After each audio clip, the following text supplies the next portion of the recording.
Hello friends, welcome back.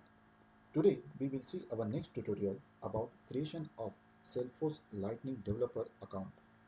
Salesforce offers a free user account to everyone to learn, practice all aspects of Salesforce. You can create your own organization for free and start developing and learning the Salesforce. To create your free Salesforce Developer account, click on Salesforce Developer account.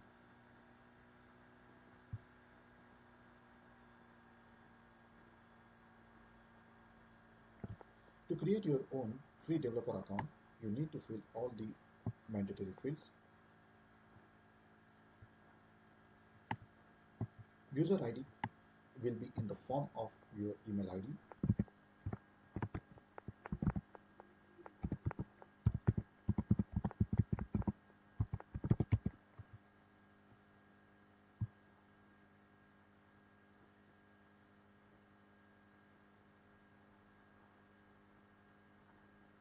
Salesforce will send you an activation link in your email address.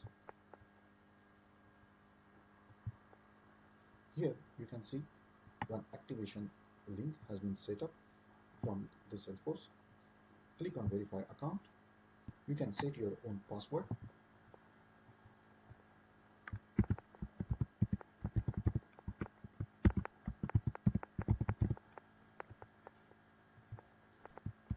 Security question, and your Salesforce Lightning Developer Edition is ready to use. Now you can log in at any time and you can jump in this your organization at any time and you can explore all the Salesforce, or you can learn all the aspects of the Salesforce anytime. So please keep watching and keep learning. Thank you.